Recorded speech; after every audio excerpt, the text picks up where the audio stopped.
Hi everyone, welcome to Gateway Lectures. Here we have a good conceptual question. Let's go through the question. The stress strain curve for an unknown material is given below.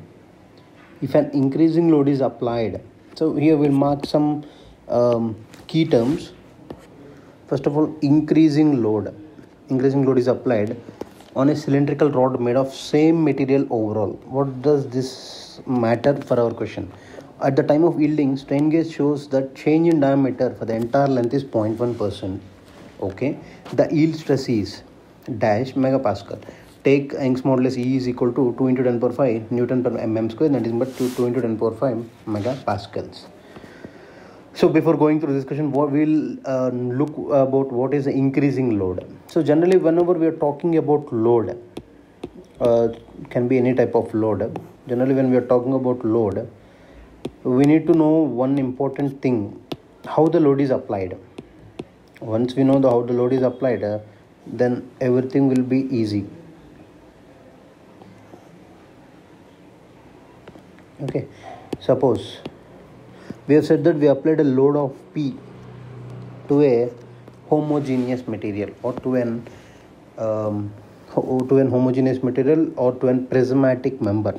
So prismatic member means having a constant cross section overall. So whenever we are said that we applied a load P, a linear load or a linear directional load, etc., we said load P. This load P, how we'll apply? Will not directly apply P. Direct load of magnitude P will not be applied on the member. We will start from 0 and we will gradually move the load to P, and this type of loading condition is called gradually loaded member, or even called as increasing loading actually. So increasing loading. So with this increasing loading, there are some benefits. There is no sudden impact applied. Suppose we have said that del P upon del T, the magnitude of load with respect to time, if it is applied in a very little time tending to 0, and this type of load is called impact load. Due to impact loads, the stress directly shifts to deformation type. The stress directly shifts to plastic region instead of it being in elastic region. So impact loads are too dangerous. So we'll study about impact load also, the concept of impact load also. We'll also solve very good numericals are there on impact loading. We'll do that. So the meaning of increasing loading is the load starts at 0 and tend to P. And next, one more key term in the question: same material overall. What does the same material overall mean? Same material overall mean it is a homogeneous material. Homogeneous material. What does a homogeneous material mean? Mean actually at whatever point you consider in the member, at each point there is material and the material is the same.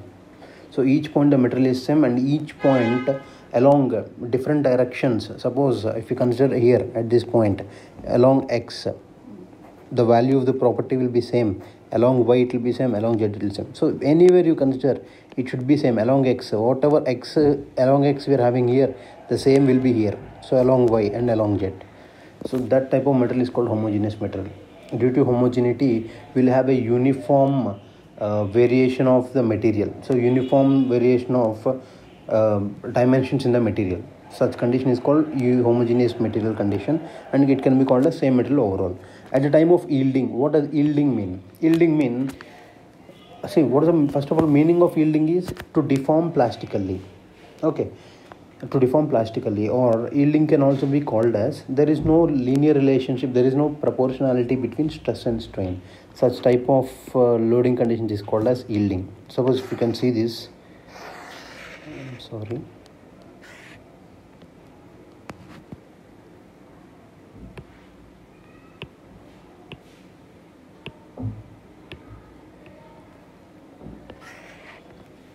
So if you can observe this, this is stress strain curve. So whenever we say Y is directly proportional to X, so directly proportional symbol is written in this way, Y is directly proportional, then we can write Y is equal to K into X.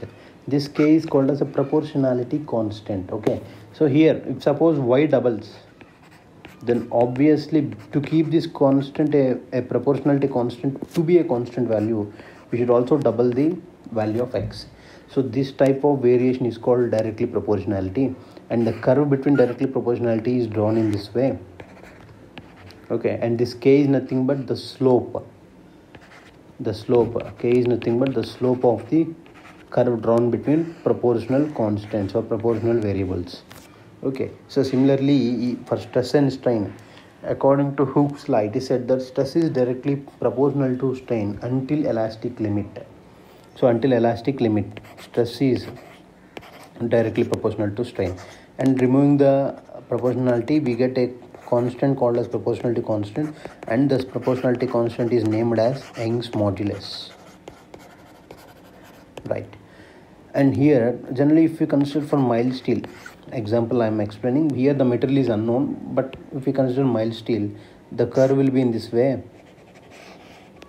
Okay, and these points, there are a few points A, B, C, D and E.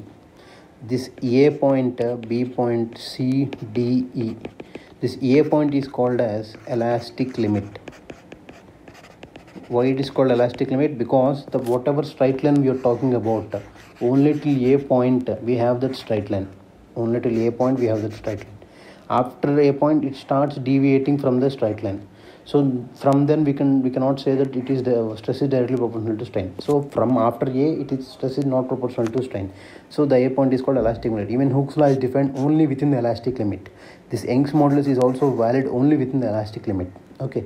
Then B point is called upper yield point because it is the top of the what we call the branch or the top of the peak. It is on the peak. It is called as upper limit.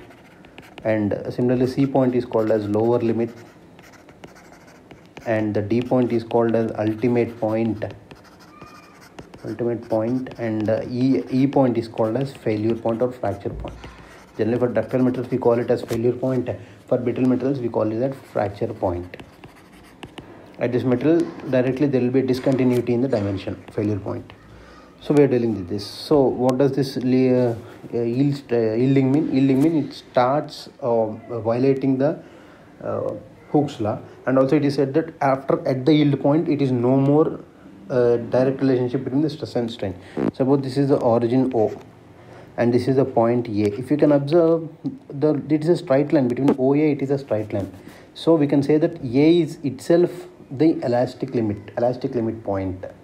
Okay, because between O and A there is no variation in the stress. So OA is the directly the elastic limit. Okay, after A it starts yielding. So yielding, keeping the stress, for this metal keeping the stress constant, strain is continuously increasing. So maybe at some point it may start failure. That is the things we need to know to solve this question. So let us solve this question. And also one more thing is mentioned. A strain gauge shows that a change in diameter for the entire length is 0.1%. So initially before loading, we marked a few strain gauges at each point, at different points of the material, different points along the length. We've kept some strain gauges. After loading again, we've started measuring the readings of the strain gauges. It is experimentally for us it was known that throughout this entire length, the strain gauge reading is being shown the same. So let the initial dimensions be D initial be D, T final, D mean diameter final will be equal to D dash. Similarly, length initially is equal to L and length final is equal to L dash. So here we can apply, see, whatever be the material, whatever be the loading condition, the volume of the material remains constant. Right, the volume remains constant. So let us do our question from here. The first step being the volume constant, this is a cylindrical element, so pi by 4 d square L initial volume. After loading it is d dash L dash, so pi by 4 d dash square L dash. From here we can get d by d dash whole square is equal to L dash by L. Okay, this is the first step. And the second step is, it is also given that 0.1% is the change in the diameter. So when we are talking about percentage, delta D upon D into 100 is equal to 0.1%. Right. From this we can write delta D is nothing but the initial dimension minus final dimension D dash upon D initial dimension into 100 is equal to 0.1%. From that we will get D dash is nothing but equal to 0.999 D. Okay, keeping this value of and from here we can get D by D dash whole square as, since we need D by D dash whole square here, so D by D dash whole square value as 1.0020030004. We'll take a large decimal value to get the accurate final answer, and from here we'll get L dash by L is equal to D by D dash whole square is equal to 1.002000, so it is also 1.0020030004. From this we can get L dash minus change in length of the L dash minus L by L is nothing but subtract minus 1 on both sides, so 1.0020030004 minus 1. This is our final thing. And here we have given Young's modulus E. Young's modulus E is nothing but proportionality constant between stress and strain, and at point A it is nothing but yield stress upon yield strain. Okay, yield strain, we need the value of yield stress, and this L dash minus L upon L is nothing but linear strain, or it can be called as yield strain. So if the loading is along the length, so the strain should also be measured along the length, that is called as yield strength EY. From that we get 2 into, that is Young's modulus into linear strain, that is but 2 into 10 power 5 into, and the value of linear strain is 0.002003004. And when we calculate the sigma y, we get it as 400.6008 Newton per mm square, that is nothing but 400 megapascals. That is the final answer. Thank you for watching. Here we have taken this question because the numerical data given in the question is very less. Only we are given 0.1% change in diameter and Young's modulus was given, but only with this they are not given any loading conditions, any value of load. So students may have a confusion how to solve these types of question. The only important step in this question is volume, to keep volume remaining constant. This is the only important step. Many students might not get the idea while solving. This is the only important step. We can from many lot questions from here. Even if the loading condition is given, still we can solve by this method. This is actually an easy method instead of doing the loading conditions and all. Thank you for watching. Thank you.